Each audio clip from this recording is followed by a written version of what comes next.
मोदी जी जो भारत को नई ऊंचाइयों पर पहुंचा रहे हैं, और दूसरी तरफ वो चोरों की बारात जिनको आतंकवाद के खिलाफ लड़ाई में भी जिनको सबूत मांगने की जरूरत पड़ रही है, ये सेना के शौर्य और पराक्रम पर सवाल उठा रहे हैं। ये जो देश को नोच नोच के खाते रहे, ये आज हमसे सवाल कर रहे हैं। उनका नाम लेने की जरूरत नहीं है, नाम लेंगे तो स्नान करना पड़ेगा। लेकिन मेरे बहनों और भाइयों, 2-2.5 महीने हुए कांग्रेस की सरकार बने हुए, बताओ फर्क महसूस हो रहा है कि नहीं? अरे मामा की याद आ रही है कि नहीं? बोलो, किसी किसान का कर्जा माफ हुआ है? किसी के खाते में पैसे आए? नौजवान को 4,000 रुपया बेरोजगारी भत्ता मिला है? अरे प्याज क्या भाव बिक रहा है? प्याज ये सरकार 400 रुपया कुंटल दे रही है क्या? गेहूं क्या भाव खरीदेंगे? ये मैंने दिए थे 2,000, ये कह रहे हैं 1,840।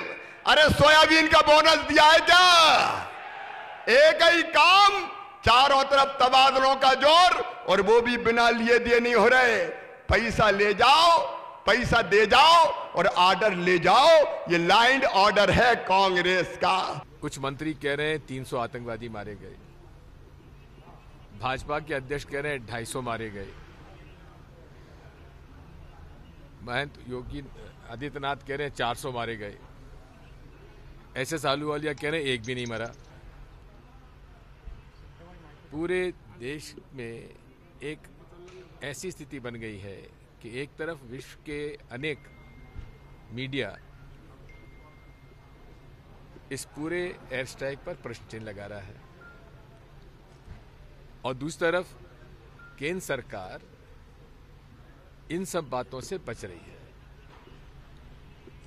मैंने कोई स्पष्टीकरण नहीं मांगा, लेकिन देश हित में जबकि भारत सरकार की विश्वसनीयता पर प्रश्न चिन्ह लग रहा है, हमारी वायुसेना के जाबाज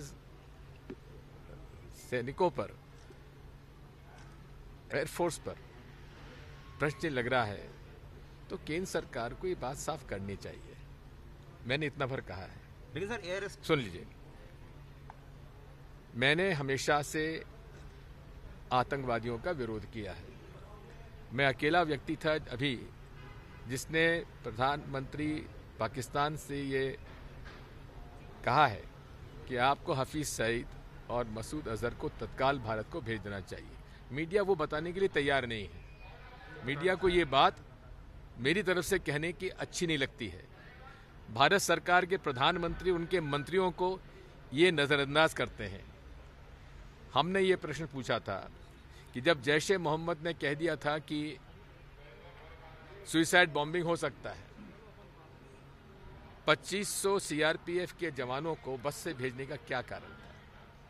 एयरलिफ्ट क्यों नहीं किया गया? जहां हर 10-15 किलोमीटर पर चेकिंग होती है, वहां उस गाड़ी का जिसने ये घटना की, ये आतंकवादी घटना की, उसकी चेकिंग क्यों नहीं की गई? आखिर इसके सवालों का जवाब कौन देगा? मैंने तो उनके हित में ही बात कही थी। अच्छा सर, जो सुबह हादसा कैसे हो सकता है सर? दुर्घटना यूज बात ये आतंकी हमले को और क्या कहिएगा बताइए? आतंकी हमले को आप क्या कहिएगा?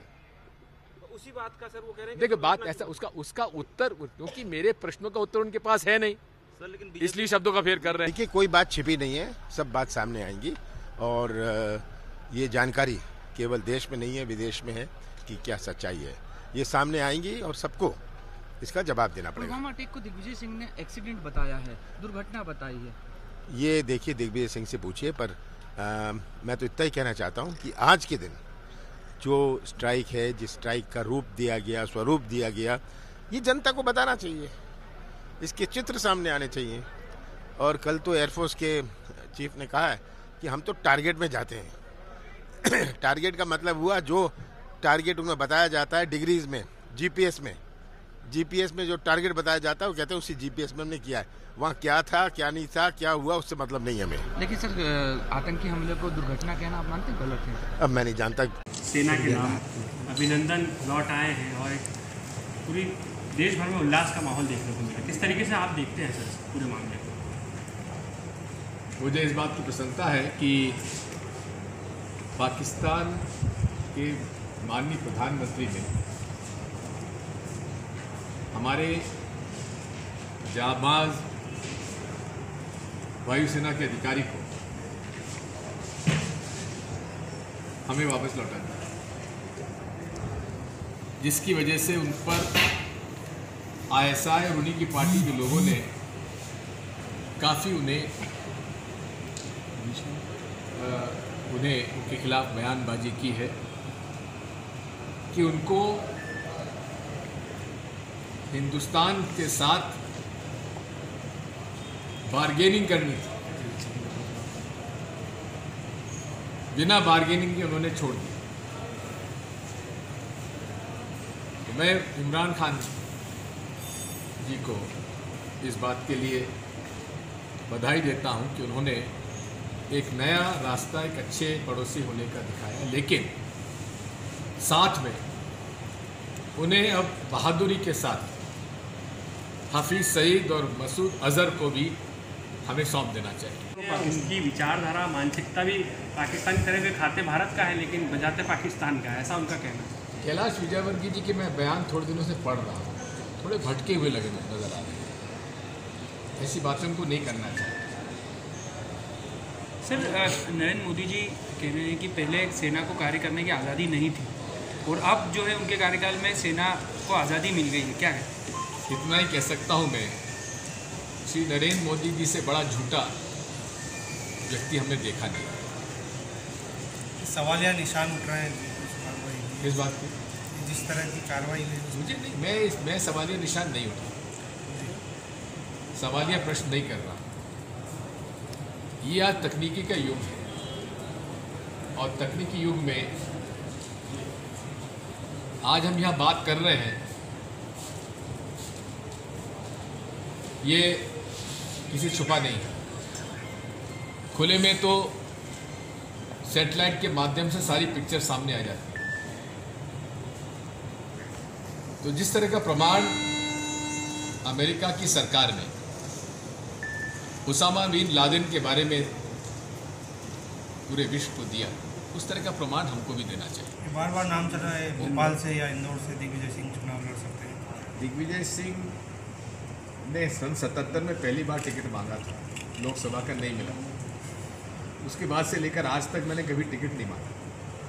पार्टी अगर समझती लड़ाना तो लड़ूंगा, यहाँ से कहीं वहाँ से। कांग्रेस ने जो शहीदों को श्रद्धांजलि देने के निर्देश दिए हैं, लेकिन पिछली बार आप लोगों ने यही प्रश्न पूछा था, उस पर आपके कई चैनल पर डिबेट हो गई भाजपा और कांग्रेस के मामले में। एक तरफ मोदी जी जो भारत को नई ऊंचाइयों पर पहुंचा रहे हैं और दूसरी तरफ वो चोरों की बारात, जिनको आतंकवाद के खिलाफ लड़ाई में भी जिनको सबूत मांगने की जरूरत पड़ रही है, ये सेना के शौर्य और पराक्रम पर सवाल उठा रहे हैं। ये जो देश को नोच नोच के खाते रहे, ये आज हमसे सवाल कर रहे हैं। उनका नाम लेने की जरूरत नहीं है, नाम लेंगे तो स्नान करना पड़ेगा। लेकिन मेरे बहनों और भाइयों, 2-2.5 महीने हुए कांग्रेस की सरकार बने हुए, बताओ फर्क महसूस हो रहा है कि नहीं? अरे मामा की याद आ रही है कि नहीं? बोलो, किसी किसान का कर्जा माफ हुआ है? किसी के खाते में पैसे आए? नौजवान को 4000 रुपया बेरोजगारी भत्ता मिला है? अरे प्याज क्या भाव बिक रहा है? प्याज ये सरकार 400 रुपया कुंटल दे रही है क्या? गेहूं क्या भाव खरीदेंगे? ये मैंने दिए थे 2000, ये कह रहे हैं 1840। अरे सोयाबीन का बोनस दिया है क्या? एक ही काम, चारों तरफ तबादलों का जोर, और वो भी बिना लिए दिए नहीं हो रहे। पैसा ले जाओ, पैसा दे जाओ और ऑर्डर ले जाओ। ये लाइन ऑर्डर है कांग्रेस का। कुछ मंत्री कह रहे हैं 300 आतंकवादी मारे गए, भाजपा के अध्यक्ष कह रहे हैं 250 मारे गए, महंत योगी आदित्यनाथ कह रहे हैं 400 मारे गए, एसएस आहलूवालिया कह रहे हैं एक भी नहीं मरा। पूरे देश में एक ऐसी स्थिति बन गई है कि एक तरफ विश्व के अनेक मीडिया इस पूरे एयर स्ट्राइक पर प्रश्न चिन्ह लगा रहा है और दूसरी तरफ केंद्र सरकार इन सब बातों से बच रही है। मैंने कोई स्पष्टीकरण नहीं मांगा, लेकिन देश हित में जबकि भारत सरकार की विश्वसनीयता पर प्रश्न चिन्ह लग रहा है, हमारी वायुसेना के जाबाज सैनिकों पर, एयरफोर्स पर प्रश्न चिन्ह लग रहा है, तो केंद्र सरकार को ये बात साफ करनी चाहिए। मैंने इतना भर कहा है। लेकिन सर एयर सुन लीजिए, मैंने हमेशा से आतंकवादियों का विरोध किया है।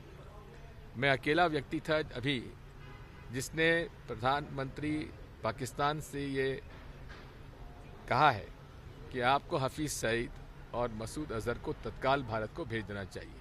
मीडिया वो बताने के लिए तैयार नहीं है। मीडिया को ये बात मेरी तरफ से कहने की अच्छी नहीं लगती है।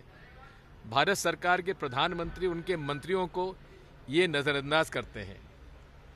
हमने ये प्रश्न पूछा था कि जब जैश ए मोहम्मद ने कह दिया था कि सुइसाइड बॉम्बिंग हो सकता है, 2500 सीआरपीएफ के जवानों को बस से भेजने का क्या कारण था? एयरलिफ्ट क्यों नहीं किया गया?